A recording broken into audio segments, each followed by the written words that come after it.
Once again, my name is Rosa Villegas. I'm one of the educational advisors at PCC, International Student Center. So today's presentation, it's about optional practical training. I'm just gonna call it OPT for short. And once again, Ms. Sandra, do you wanna introduce yourself? Hi, everyone. Again, my name is Sandra Parra. I'm the senior clerk at the International Student Center, and we welcome you here today, and we're happy that you're here. Thank you. So again, today we're gonna be talking about OPT. The agenda for today and what I hope we can accomplish is we're gonna describe what OPT is, the types of OPT, the OPT eligibility requirements, OPT rules and regulations, the OPT timeline to apply, how to apply, the responsibilities while students are in OPT, traveling while you're on OPT, as well as what happens after the OPT ends. We also have a few resources available for you. And at the end, we'll have time for questions. But if you have any questions during the presentation, feel free to type them in the chat and we will answer them at the end. So let's get started. Before I get started, I wanted to share this quote with you that I thought it was, I liked it when I read it. And it says, "Tell me and I forget. Teach me and I remember. Involve me and I'll learn." And this is by Benjamin Franklin. So I think it, because we're in the academic setting, I thought, this totally applies to all of us, especially for those of you who are interested in applying for OPT. You may be earning your degree this spring, and so you want to make sure you get involved and have some work experience. So let's continue. What is OPT? OPT is short for optional practical training. It's a temporary employment for practical training. The training has to be directly related to the major field of study. What that means is, for example, if you are a business major, when you apply for OPT, any type of job that you find has to be related to business. If you're a nursing major, you earn your degree in nursing, then you're gonna have to do your field work in nursing. OPT is available during and after your studies, and I will explain what that means and what type of OPT it is. When you apply for OPT, you work with one of us in the International Student Center. We will help you and guide you through the process, help you collect your documents and tell you what documents. However, we do not authorize the employment. The employment is authorized by USCIS. And when you do OPT, you can do OPT 1 year per degree level. At the higher levels, you may be able to apply and extend your OPT for a little longer. The types of OPT offered are either pre-completion OPT, post-completion OPT, STEM extension, and CAP-GAP extension. I highlighted post-completion OPT because usually that's what most students apply for here at PCC. STEM and CAP-GAP are not available at the social level. So again, we will focus this presentation on post-completion OPT. You're gonna be hearing a lot about OPT. You're gonna be hearing me talk and repeat myself a lot, but you may be wondering, how do I know if I'm eligible to apply for OPT? Here are the requirements. You must be enrolled in a full course of study for at least one academic year. Here at PCC, it means fall and spring, meaning you must have an active status active I-20 for the whole year, must have maintained a valid status. So hopefully you all maintaining your status, a good students. After you finish 1 year in valid F1 status, then we can move forward in applying for a PT if you want to. You must not have accrued 12 months of full-time curricular practical training. That's another form of employment that F1 students are eligible for. And we will have another workshop about CPT next Monday. So if you're interested in learning about CPT, I will encourage you to join us next Monday. You must not have been previously approved at the current or higher level to apply for OPT. What this means is that if you have completed an associate degree, either here at PCC or another college, you will, and you did OPT for 1 year, you cannot do it again at the same level, at the associate level. Also, if you transfer to PCC from a higher level and you completed OPT at the higher level, then you will not be able to do it when you earn your associate degree at PCC. In order to be eligible to apply for post-completion OPT, you must earn an associate degree. Remember, PCC is the community college. We offer the associate degree. So you need to complete the degree to apply for post-completion OPT. I mentioned earlier that there are 2 types of OPT, pre-completion and post-completion. So in some instances, they are very similar. The training has to be related to the major of study. You do not need a job to apply. So if you graduate in the spring and you're thinking of applying for OPT, we can go ahead and get started. You don't need a job to apply. Again, I mentioned it's recommended by our office, but it is approved by USCIS. When you are in OPT, you can have different types of employment, like paid employment, unpaid, short-term. You can have your own business if you desire. You just have to follow protocol to get a business license. You can also have multiple companies. So for example, if one company only gives you 20 hours because they don't have a lot of resources, but you really want to work more than 20 hours, you can look and continue searching for another company. As long as it's related to your major, it doesn't matter if you work 2 or 3 companies. And what I explained earlier, for example, in the graphic I'm showing you, if you do AA, you're eligible to apply for 1 year of OPT, then you transfer to earn your bachelor degree, and you can apply again for OPT. So some of our students have done that I know of. So while you're working during OPT, you can save money to move on to your next degree level. On the other hand, if you completed AS, OPT, I'm sorry, I think I messed up here, but for example, if you did a bachelor's degree, you completed OPT, and then you completed an associate degree, then you will not be eligible to do it. So that's what it means. There are a few differences when you do in pre-completion and post-completion OPT. Pre-completion, you have to apply, you can start applying 90 days before reaching out that 1 academic year. So 3 months ahead before you finish the 1 year, you can meet with us and we can help you get started.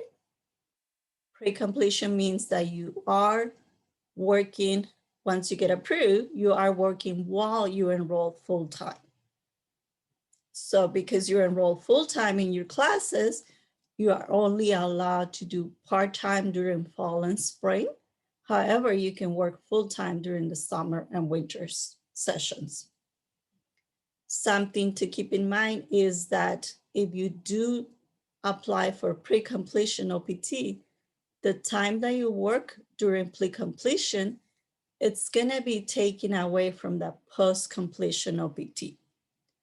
For example, if you do 1 year of part-time pre-completion OPT, that's equivalent to 6 months full-time. When you apply for post-completion OPT, you will only have about 6 months left to be able to work full-time. So then when you're thinking about OPT, you're gonna make a decision what is best for each one of you, depending on what your goals are and what do you intend to do. For post-completion OPT, you can apply 90 days before the graduation day. For example, we're finishing the spring semester June 14. The window to apply for post-completion OPT is already open. And it will continue open up until 60 days after June 14. You can only work after completing your degree. You must work full-time because now you're switching from being a full-time student to working full-time. Something to keep in mind is that when you're doing post-completion OPT, the government only allows you to have up to 90 days of unemployment days. That's about 3 months. So you have 3 months. If you didn't have a job at the beginning, then you have 3 months to look for a job. Please be mindful of this rule because having more than 90 days could jeopardize your visa status. Also, like I mentioned earlier, if you did complete pre-OPT, that time is going to be deducted for that 1 year, and you may reduce the whole year. Instead, you may only be working 6 months or 9 months, depending on what time you use under pre-completion OPT.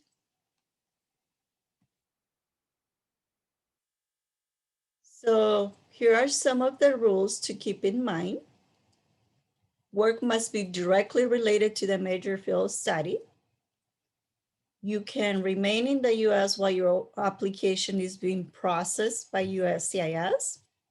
However, you cannot start work until you have a work authorization permit. And again, post-completion OPT requires students to work full-time, which is 20 hours or more per week. You cannot exceed more than 90 days of unemployment. We already said that. Once you're approved for OPT, the government, SCBP, requires you to create a portal account, kind of similar to LineSupPoint account. This portal account will be used to report your employment.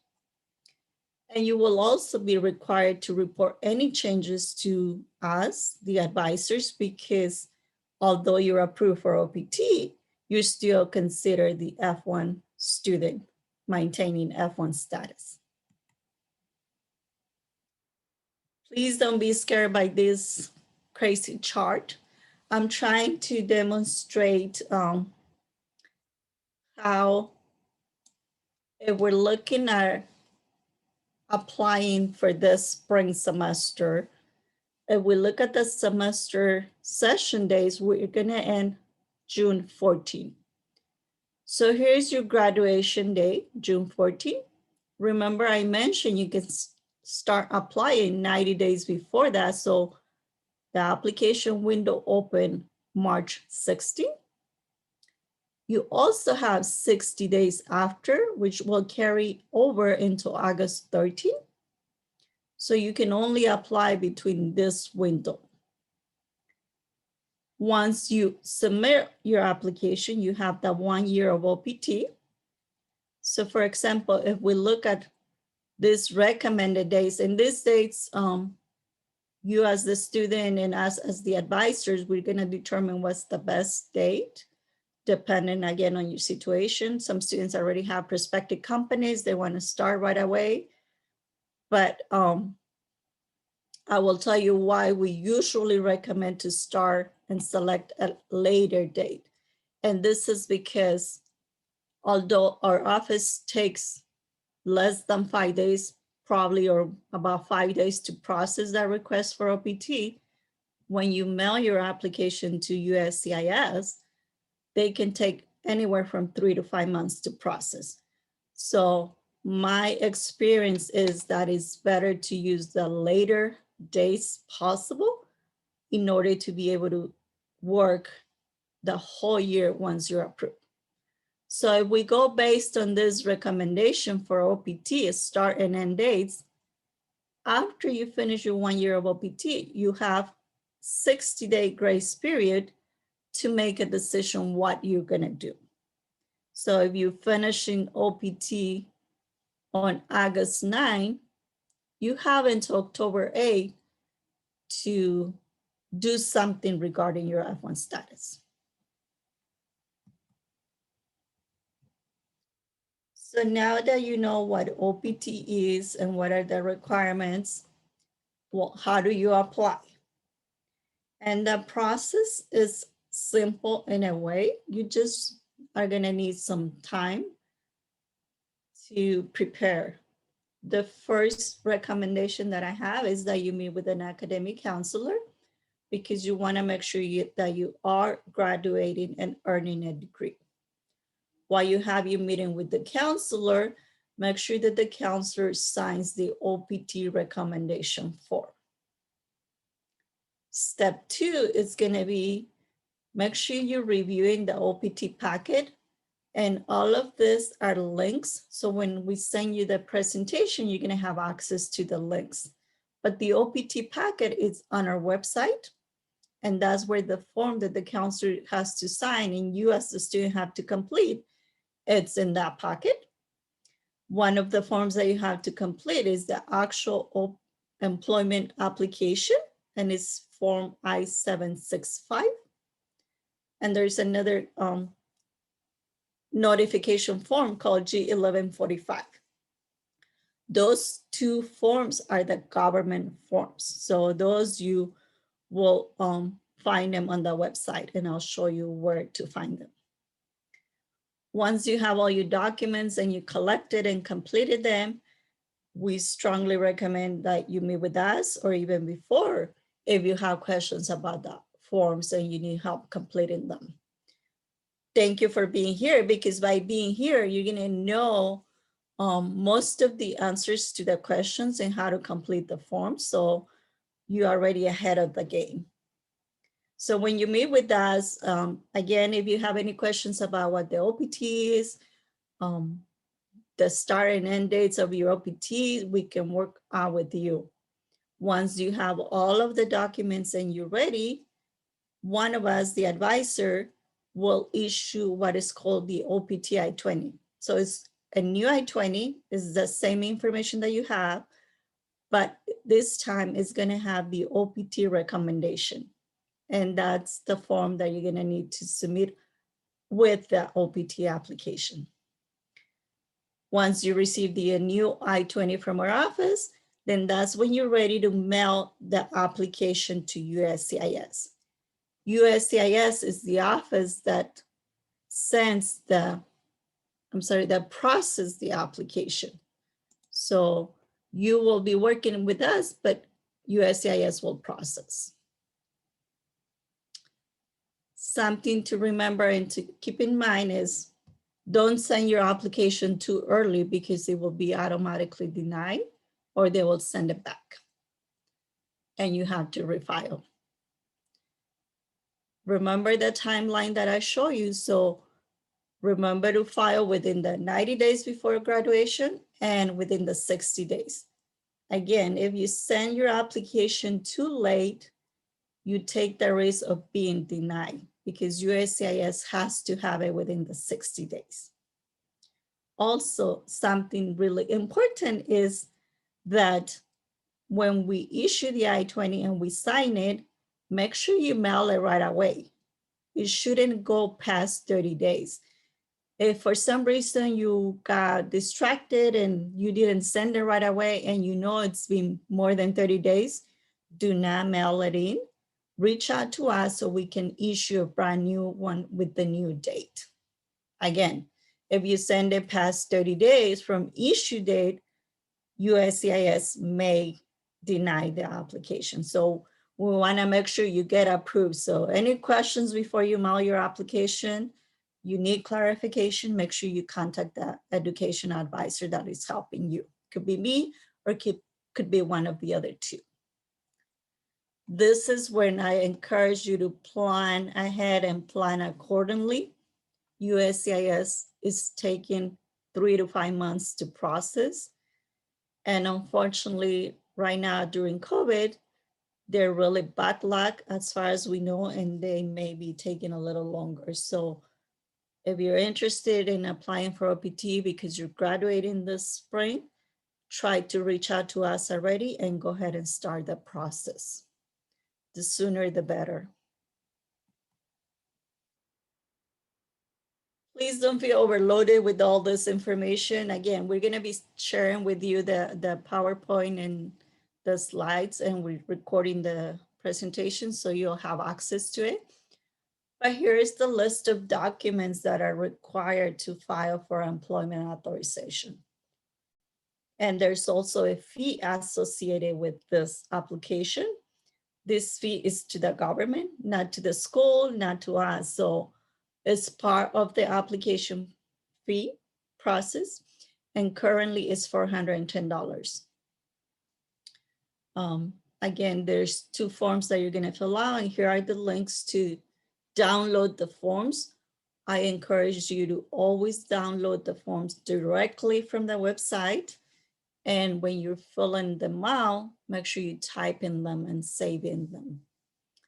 You also required to submit your application with a copy of the I-94 that you're going to be able to print online. We also, well, they also require you to send copies of all the I-20s that we issue you from PCC. If you attended other schools, make sure you make copies of those as well. Make sure if they're not signed that you sign them first and then make a copy. Copy of your passport, copy of your visa, and a copy of the first entry on your passport if you have it. And if you ever apply for OPT in the past, make sure you include a copy of it as well. Remember, I mentioned there is a fee with this application. So you can either pay by check or credit card. The check, make sure you make it out to U.S. Department of Homeland Security. Do not use just the initials. Make sure you spell it out completely. I recommend students to put something like 4 in the memo line. So for the form I-765, or you can just put employment application and your name. Again, this is not required, just a recommendation. If make sure it's not a temporary check. So if you just open your checking account and the bank gave you temporary checks, that's not recommended. So instead of using your temporary check, purchase a cashier check from the bank. That will be better. And remember to sign your check. Otherwise, it's not valid.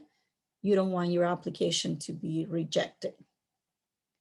If you pay with the credit card, make sure you download the form G1450. You're gonna complete it and you're gonna include your credit card information.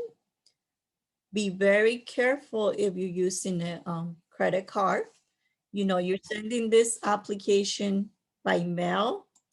So your information is in the mail. And also, if you're gonna use a credit card, make sure that the card does not get declined, because if it's declined, again, it could be that the USCIS office rejects your application. So something to keep in mind. Typically, students pay by check because the check is, again, more secure, but also make sure you have the funds in the checking account. All of you already know, do not ever send cash by mail, either for this application or for any other thing. By no means, cash should never be in the mail.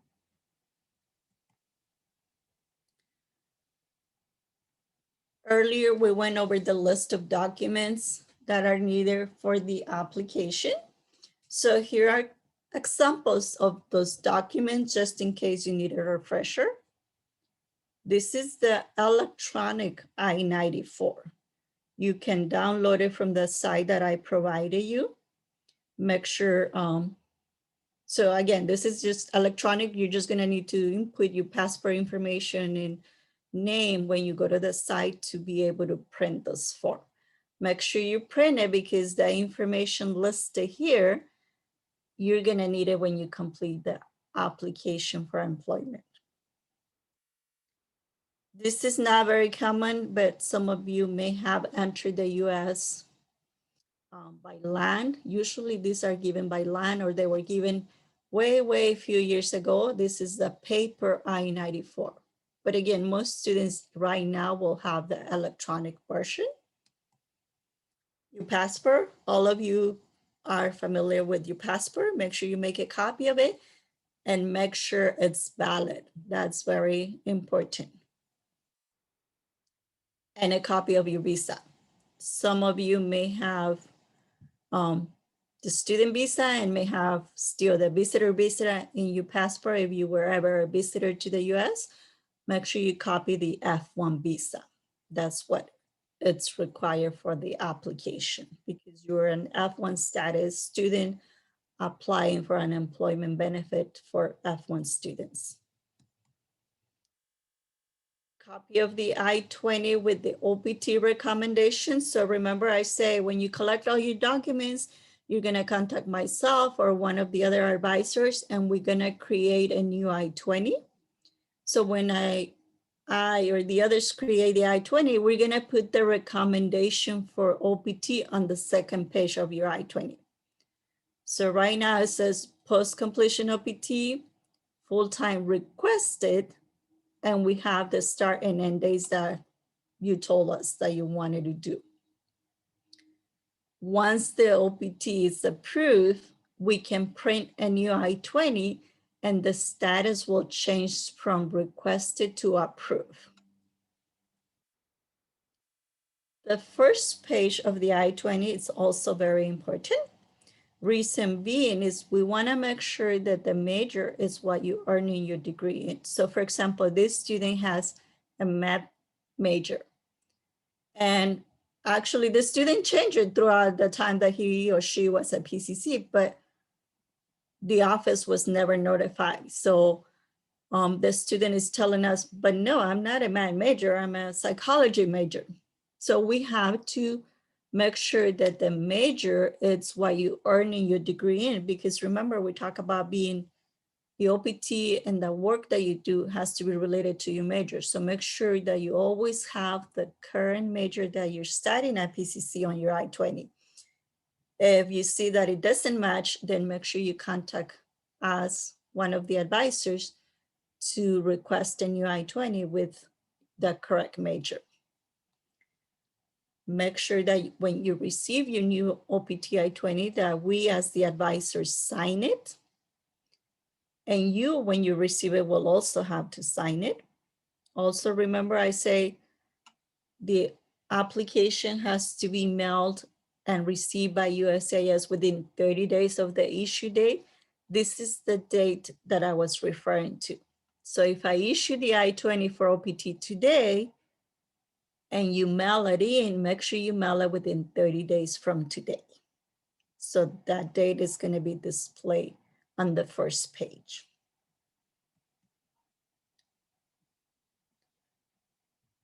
Some tips on completing the OPT, the I-7654 form. Make sure you download the form and the instructions from the website. Type NA if the questions don't apply. Make sure you use your legal name on the passport. Don't use your English name or your nickname because it's may cause confusion and issues. Make sure you put a valid address. And this is the code that you're gonna use when you're applying for OPT. And I'll show you where it goes on the form. make sure you print and sign the form with black or blue ink. Don't just type your name. So it has to be an actual signature. This is the form I-765. It's 7 pages long. Don't get scared. There's only like the first 3 that you actually fill out with information. The rest may or may not be relevant to you, but you still need to print all 7 pages. As I say, I encourage you to download the form directly from the website, and you're always gonna use the current form.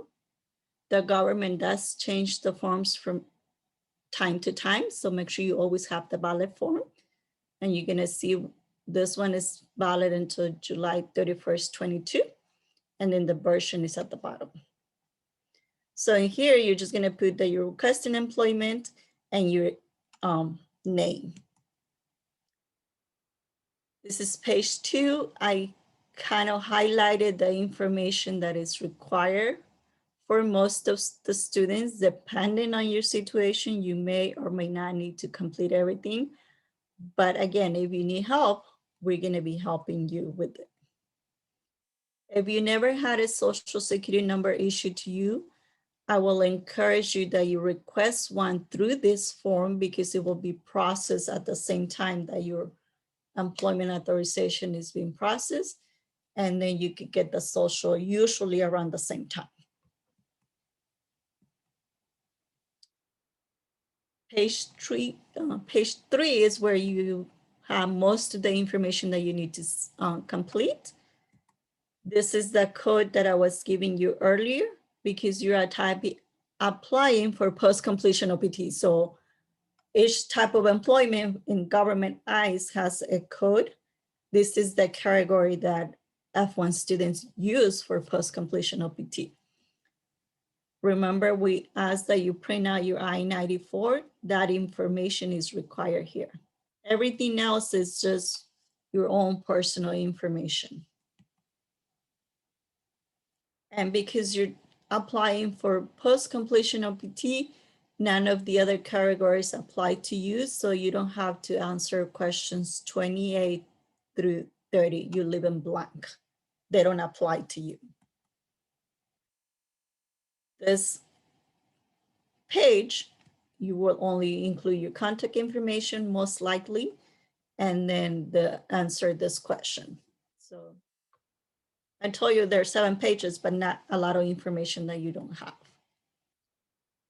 Sorry for my big red letters, but as I said earlier, make sure you please, after you type your form, print it and then sign it. Don't just type your name. It has to be an actual signature. Typically, you as the student will be completing the form, so you will not need to complete any of this unless you have somebody helping you. You will need to include the information. And these are the last 2 pages. Again, typically, most students don't need to complete it, but if you do, because you need to report additional information, make sure you answer the questions correctly. So now you have everything ready. What do? Well, now you need to mail your application to be processed because we gave you the I-20, but remember, we don't authorize you for employment, so make sure you mail your application. We also recommend that you make copies of your documents before you mail it in, just for your own files. It's not required, but we recommend it. Make sure you always check the address where you need to file online at the time you're filing. Again, this address may change from time to time.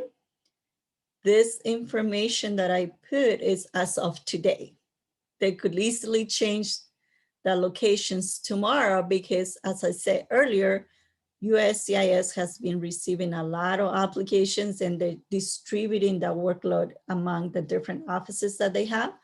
So before you mail in your application, don't just assume that this is still valid. It could easily be the same address, but you want to make sure you just double check. Make sure you're not sending your application to the wrong address and possibly delaying the process even more. So always check the mailing address, and I gave you the link for it. So after you apply, what happens? What happens is that you're going to be notified by USAS, hey, we have your application. Right now, the notifications are taking about 6 to 8 weeks, so don't be anxious. Just know that it's taking a little longer than the usual time. Once you do get your notification, it's going to have a case number where you can actually check the status of the application online. That's helpful if you want to keep track of it. And you're going to check online. So you go to USCIS, you're going to put your case number that you receive on your notification, and it will tell you, we have your application is being processed. Or once it's processed, it's going to say it's been processed. We mail your document. That way you know when to expect your employment authorization card. This is how the employment document looks like. Most important thing that you can do once you receive it is make sure that all the information is correct, and make sure you follow the start and end date. So for example, this student was approved to start work August 3rd. Even if the student received the card in July, that's great. You have approval, you know I'm ready to go to work, but you cannot start work until August the 3rd. So keep that in mind. Don't work outside your authorized employment dates, because that will not be good. Just like you have responsibilities right now as a student, you will also have responsibilities when you're doing OPT. Remember, you're still an F1 status student. So this you may not consider as a responsibility, but maintaining health insurance is optional during OPT. Obviously, during the current situation, and even not in this current situation, we do encourage it just in case. If you do decide to enroll, you must enroll within 30 days from your end date. So right now, your insurance ends June 30th. You have to enroll by July 31st if you're in OPT. If you pass the date, the insurance company most likely will not let you enroll. So it has to be within 30 days. And you can actually enroll online. It's a very simple process. It's just gonna ask you your personal information, and you submit online and pay online, and you're done with it. You continue to have the same benefits, and it is the same price that you pay as a student. Well, now you're a working individual. The government wants to collect taxes from you. So make sure you file your taxes. International students are required to file taxes. Make sure when you're filing taxes, you contact a professional. Make sure you contact someone who knows how to file non-resident taxes, because it's a little bit different than domestic residents. Don't use TurboTax or any of those H&R Block, because their forms are not for non-residents. So make sure you seek professional help. So as I mentioned earlier, and I'm sorry I'm repeating this over and over again, but this is very important. Although you're approved for work, remember, all types of employment had to be related to your major. So you cannot just decide to work at as a bartender when you have a nursing degree. As I say, you can work in multiple companies, but they all have to be related to your major. You're going to be required to create a portal account. You're going to be required to report all your employment using that portal account. And remember the 90-day unemployment period. Don't go over that, because you don't want to jeopardize your F1 status. So once you're approved for OPT, the government will send you an email. I type in the email, so make sure that it doesn't go to your spam folder or junk. because you may not have it, you may not be aware, you may not know. So once you're approved for OPT, make sure you're expecting the email, and it will come from this email address. The email will have instructions on how to create your portal account. Make sure once you create your account, you write down your username and password, because you're going to be using that account throughout the whole year of OPT to report any employment changes that you have. One word advice, one tip, make sure you never delete any employment information that you enter on your account. If you decide that the company didn't work for you, that you didn't like it and you don't want to work for them anymore, you let them know. And then you go into your portal account and update that employer information to report an end date. As soon as you find a new job and you have a new company, you're going to report a new employer. So never delete any information. That's your record. So we know that you all want to visit your family overseas, your friends, but traveling during OPT, it requires a few more documents. So remember, you're still F1 student. So the regular documents are your valid F1 visa, valid passport, and your I-20. But now the I-20 travel signature, it's only valid for 6 months. So if you travel a lot for personal or for business, because maybe your company is sending you overseas, then make sure your signature is still valid.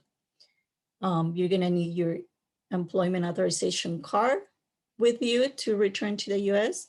And although it's not required, we recommend that you have your employer's letter saying that you're working for them and that you're either on vacation or business trip, but that you have a job secure upon your return to the US. Again, not required per regulations, but we recommend it. Travel while your OPT is pending, meaning you mail your application, but you haven't heard back. You can stay in the US, but if you travel outside the US, it's very risky and we don't recommend it because you're gonna need your employment authorization card to return to the US. So if you're overseas and you're not able to get it, then you may have trouble getting back into the US. Also, if you leave, the government may see your record that you left and they may consider you as abandoning your OPT application. So if you must go, just know that it's very risky. So after you finish your OPT, you'll be like, well, what do I do now?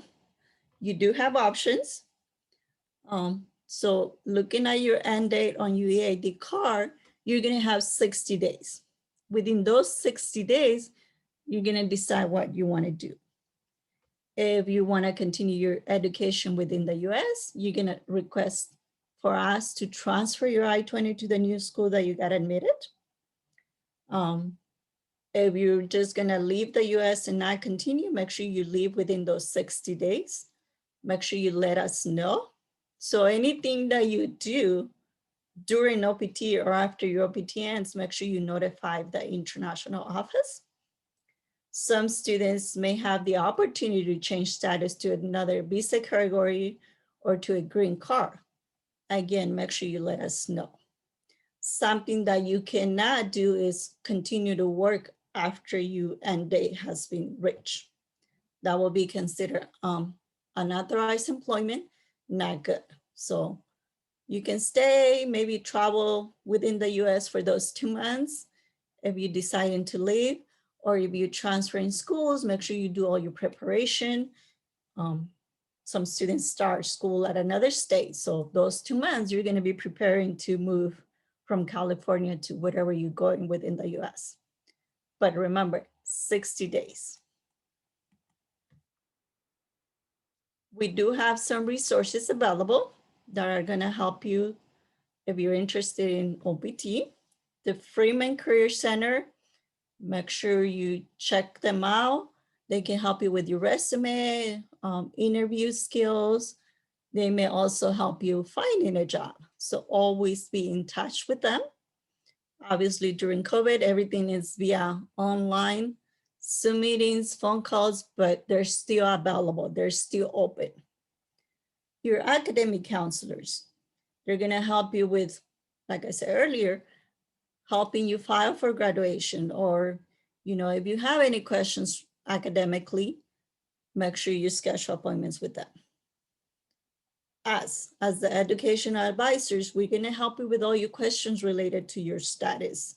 And again, we will help you with completing your OPT application. But any other questions that you have, please don't hesitate to reach out to us. Now we have assigned students by last name. So me personally, I have anyone with the last name from A to J. The other advisors, Michael K through S and Miss Kathy T through Z. Their emails are here. Feel free to email them, schedule an appointment. You have the option. And again, we're still available for you. Some external resources. A counselor gave me this information. You may want to check it out. Like if you don't know, okay, I'm majoring in humanities, what kind of jobs can I do? Visit Eureka. That's how you can kind of connect your major with the occupation. And she gave me the login code, so you should be able to log in really easy. USCIS, this is the website I mentioned a lot. Remember, you can look for forms here. You can check your case status, and they usually have pretty good information. Study in the States is a site that I like a lot. You can see the rules and regulations for F1 students. They have videos about transferring out, how to do your portal, how to create your portal. The blogs are very interesting.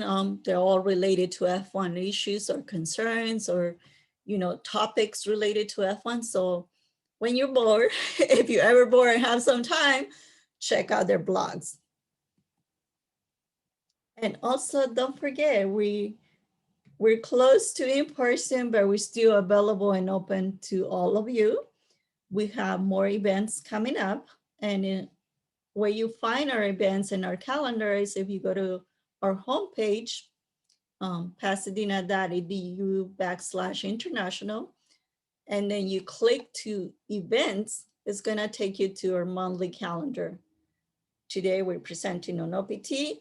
Next week we have health insurance workshop, and we also have health services from PCC presenting, two different very, very informative workshops. So if time permits you and you have open, make sure you attend the workshop.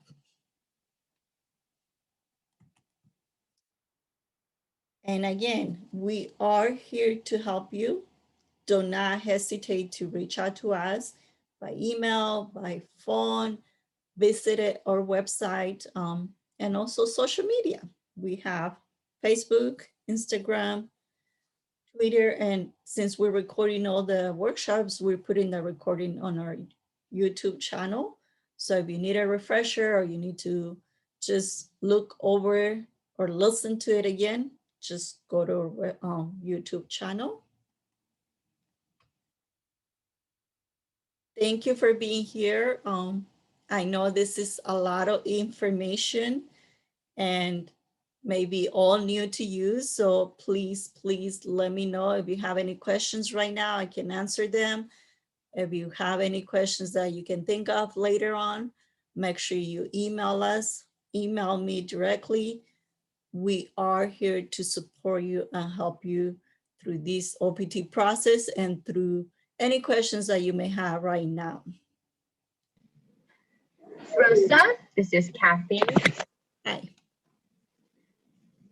I did put in some questions that I think the students might be asking, and maybe they're too shy to ask. So if you don't mind, I would like to ask them. Okay, go ahead. First of all, thank you so much for the great presentation. A lot of great information here. Question is, earlier you mentioned that there's a date on the OPT card. For example, we asked the government to give us August 1st, 2021 date, but I received my card in October. What happened? What date will be shown on the card? So that's not a very good question, but it's not up to us. So the dates that we're proposing on the I-20, that's what we're hoping to be approved to make sure that we have the entire year. Once USCIS processes the application, I always, well, I shouldn't say always, but I usually see the days that we recommend. However, depending on the timing of them processing the application, those dates may be changed. Regardless of what we requested, you're gonna go based on what's on your EAD card. So you cannot work before, you cannot work after, you're gonna go based on what's on your EAD card. Okay, the full 1 year. So they may shorten the end date. So they may not give you the entire date. Because if they process it late, I have seen it where they have shortened the date. So they may only give the student, I think the most I've seen it's 11 months. So it wasn't too bad, but we cannot really say, oh, but I'm missing 1 month. So you just go based on the EAD card. If it's really, really out of like compliance, make sure that as soon as you receive the EAD card, you check it. Like I say, check all your personal information, check the dates. If they seem really, really odd, really weird, make sure you reach out to the educational advisor because we can look into and see if it's a USCIS mistake. Definitely, we will let you know how to contact to get a replacement. If it's correct, unfortunately, there's nothing we or you as a student can do. But definitely let us know so that we can see if there's anything that we can do. The next question is, what if my 90 days of unemployment allowance ended and I still couldn't find a job? What will happen to me? Good question. Hopefully you won't get there because that will jeopardize your status. If it's been 2 months, 2.5 months, 60 days, 80 days, worst case scenario is I recommend students transfer out to another institution if you want to stay in the US and continue maintaining status. As of now, you know, you could jeopardize your status. So I don't want you to go over the 90 days. We as the advisor will not terminate your record, but you know, you could be added in, and if they see the record it's been over 90 days without any job, USCIS will be sending letters, which they started sending letters last semester. So they'll tell you, you have until this day to find a job. Again, your option is to transfer out. Sometimes it's kind of hard because it may be in the middle of the semester.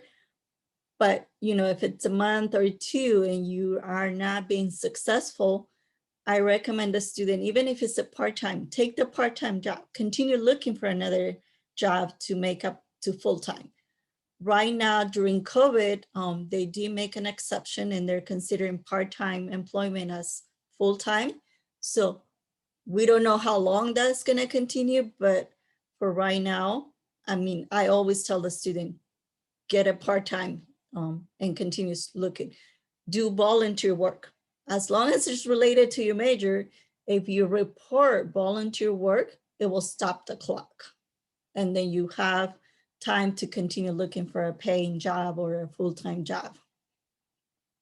With that question I have to add, it says, can I have one more job, more than one job at the same time? Definitely, yes. I mean, I have some very enthusiastic students that have 60 hours per week because they're working 40 hours in one company and they're like, well, I don't have anything else to do. My job is easy. And I find another part-time, can I do it?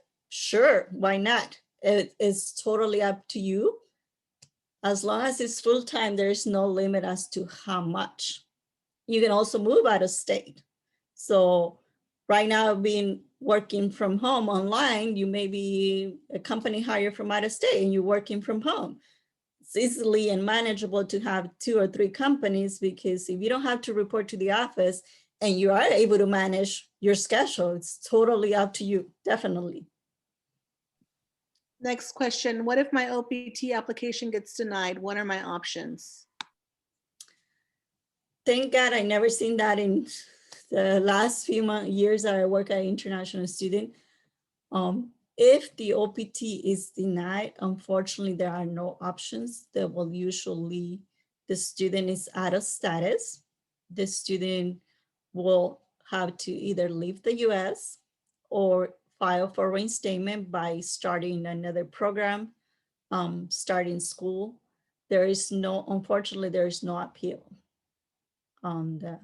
So if it's denied, the student receives a letter from USCIS, make sure you contact us, the school, show us the letter so that we can see, again, if it's a denial by mistake and we can show, we have evidence and we can show, then we can probably contact USCIS and see if it gets corrected. So always, I encourage students always, whatever communication you get from USCIS, make sure you contact your advisor. There may be times where it's not a denial, it's just a request for evidence. So they receive your application, but they have questions about a particular item. Instead of sending you the approval notice, they're gonna send a request for evidence.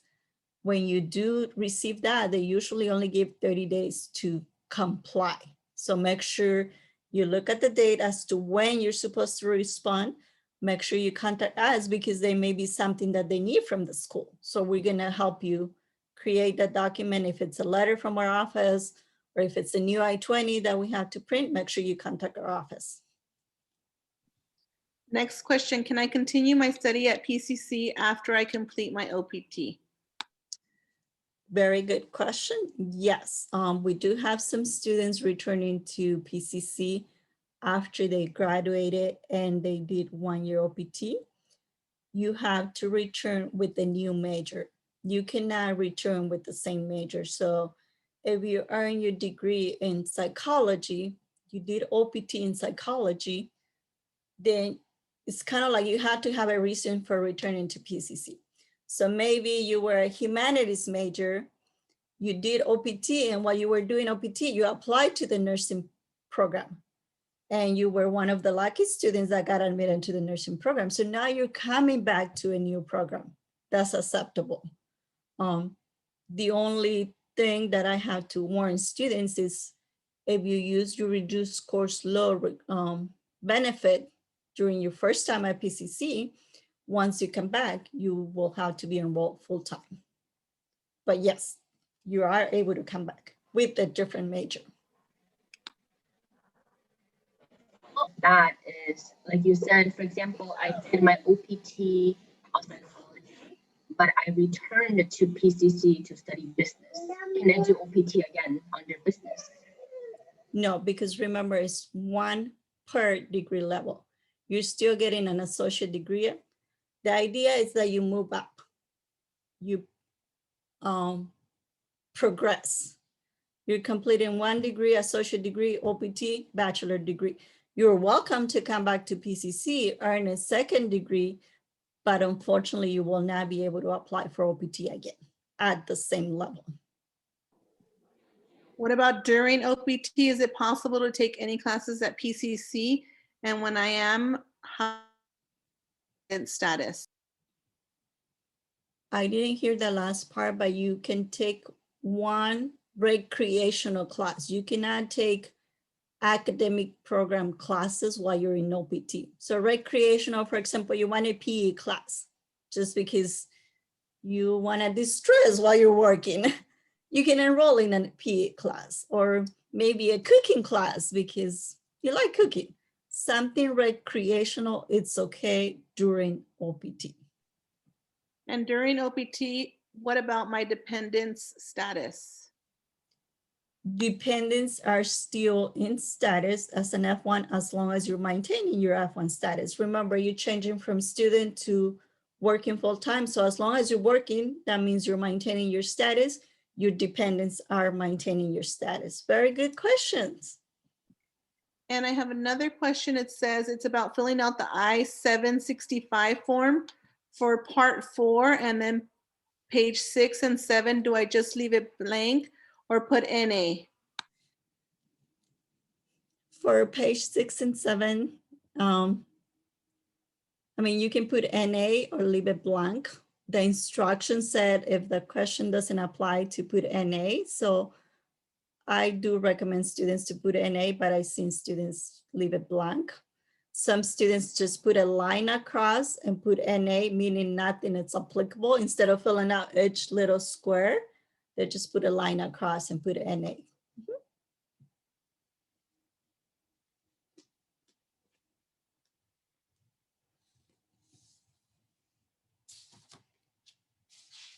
Next question is, I'd like to ask if, can I do pre-completion OPT if I do not plan to complete a degree program? If you meet the requirement of being in the US for 1 year in an active status with your F1 and you're enrolled full-time, yes, you can do pre-completion OPT because it's pre-completion, so you haven't completed your degree. If after you complete your pre-completion OPT, you decide, okay, well, I don't want to continue, I'm not going to enroll no more, I'm just going to do something else, then obviously you're not going to be eligible to apply for post-completion OPT. But remember, even though it's pre-completion OPT, it still has to be related to your major, and you still go through the same process. So if that's the case, make sure you plan accordingly because you're not going to be able to work until you get approved. So it may take some time. Those are all the questions that I have on the chat. If anybody else would like to ask a question, you can go ahead and unmute and ask the question. Thank you.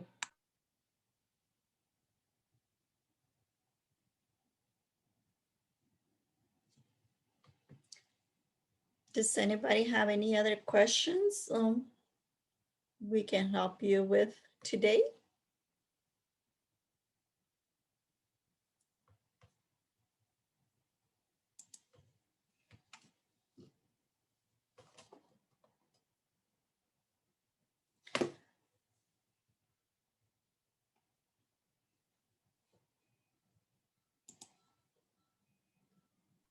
One last question. Before the graduation, at any time can I take pre-OPT? You can. Just remember when you're applying for pre-completion OPT, if you get approved, in order to be able to use your pre-completion OPT, you still have to continue being enrolled full-time student. So for example, if you want to apply for pre-completion right now, most likely you'll start or get your authorization document probably during the fall semester. So make sure you are enrolled full-time during fall and continue to be enrolled throughout the period of pre-completion OPT. Also, if you're approved for OPT, either pre or post, if you decide to transfer to another school, your OPT ends immediately because you are doing pre or post completion OPT with PCC's I-20. So if you decide to transfer, it automatically stops the OPT. And even though your card may still have valid dates, you cannot work anymore because you transfer out. I hope that answers your question. If not, let me know so I can clarify.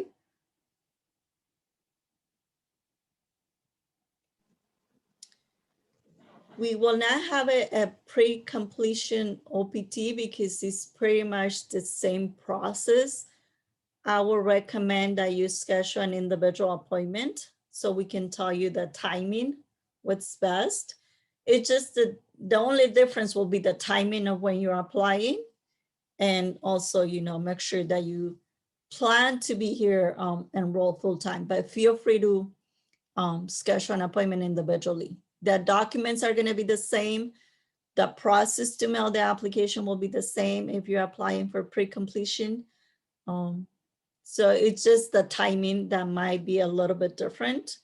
If you already been in status for 1 year, you can already start applying for pre-completion OPT. So we can definitely help you with that. A follow-up question to that, Ms. Rosa. If I transfer out and I don't finish my full employment allowed time on my EAD card, do I keep them? What happened to those months that I haven't used? You forfeit them. The minute you transfer out, your OPT ends, even though your card has time left.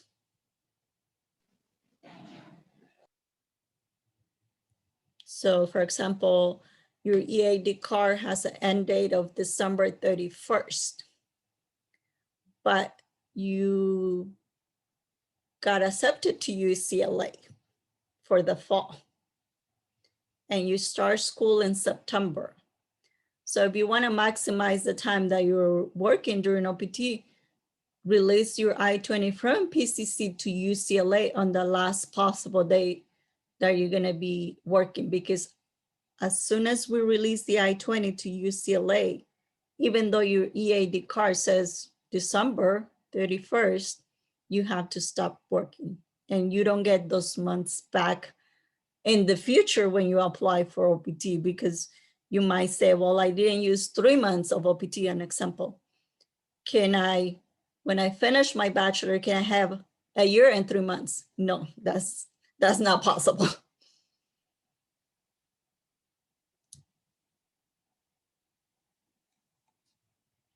Any other questions?